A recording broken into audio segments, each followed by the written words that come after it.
Sir आपके कोई ऐसे बचपन के दोस्त हैं जो अभी भी आप टच में रहते हैं? ऐसा है कि मेरा मेरा केस थोड़ा विचित्र है। बहुत छोटी आयु में मैंने घर छोड़ दिया। घर छोड़ा मतलब सब कुछ छोड़ा मैंने, किसी से मेरा संपर्क नहीं था। तो बहुत बड़ा गैप हो गया। तो मेरा कोई कांटेक्ट नहीं था, किसी से कुछ लेना देना भी नहीं था, और मेरी जिंदगी भी एक अनजान ऐसे ही भटकते इंसान की थी। कोई कौन पूछेगा मुझे, तो मेरा जीवन ही ऐसा नहीं था। लेकिन जब मैं सीएम बना तो मेरे मन में कुछ इच्छाएं जगी। एक इच्छा ये जगी कि मेरे क्लास के जितने दोस्त हैं पुराने, सबको मैं सीएम हाउस में बुलाऊंगा।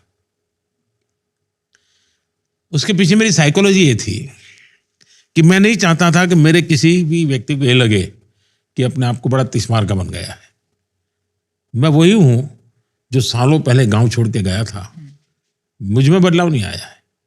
उस पल को मैं जीना चाहता था, और जीने का तरीका यही है कि मैं उन साथियों के साथ बैठूं। लेकिन वो चेहरे से भी पहचान नहीं पाता था मैं, क्योंकि बीच में बहुत बड़ा गैप हो गया। वो हरे के बाल सफ़ेद हो चुके थे, बच्चे बड़े हो गए थे सब। लेकिन मैंने सबको बुलाया। 37-35 लोग इकट्ठे हुए थे हम, और रात को बड़ा खाना वाना खाया, गपशप मारे, पुरानी बचपन की आदत ताजा की। लेकिन मुझे वो बहुत आनंद नहीं आया। आनंद इसलिए नहीं आया कि मैं दोस्त खोज रहा था, लेकिन उनको मुख्यमंत्री नजर आता था, तो वो खाई पटी नहीं। और मेरे जीवन में शायद तू कहने वाला कोई बचा ही नहीं, ऐसी स्थिति हो गई है। सब अभी भी संपर्क में है, लेकिन बड़े सम्मान से मेरे प्रति वो लोग देखते रहते हैं। तो एक टीचर थे मेरे, रास विहारी मणियार। उनका भी स्वर्गवास हुआ कुछ समय पहले, और वो करीब 93-94 थे। वो मुझे चिट्ठी हमेशा लिखते थे, उसमें वो तू लिखते थे। बाकी तो एक इच्छा, मैं सीएम बना तो एक थी कि मैं अपने स्कूल के दोस्तों को बुलाया। दूसरी मेरी इच्छा थी, जो शायद हिंदुस्तान के लोगों के लिए अजीब होगा। मेरा मन करता था मैं मेरे सभी टीचर्स को सार्वजनिक रूप से सम्मान करूंगा।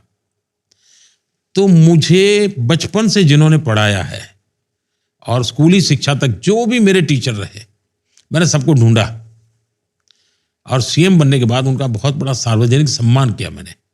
और हमारे गवर्नर साहब थे शर्मा जी, वे भी उस कार्यक्रम में आए, और गुजरात के सभी लब्ध प्रतिष्ठित लोग उस कार्यक्रम में थे। और मैं, एक मैसेज मेरे मन में था कि मैं जो कुछ भी हूँ, इनका भी कुछ न कुछ योगदान है मुझे बनाने में।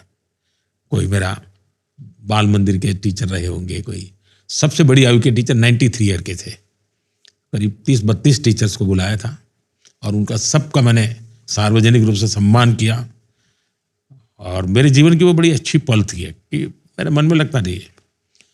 फिर मैंने एक दिन मेरे जीवन में किया, मेरा जो बृहद परिवार था, मेरे भाई, उनके संतान, बहन, उनके संतान, जो भी परिवार के लोग, क्योंकि उनको भी मैं पहचानता नहीं था, क्योंकि मैं छोड़ चुका था।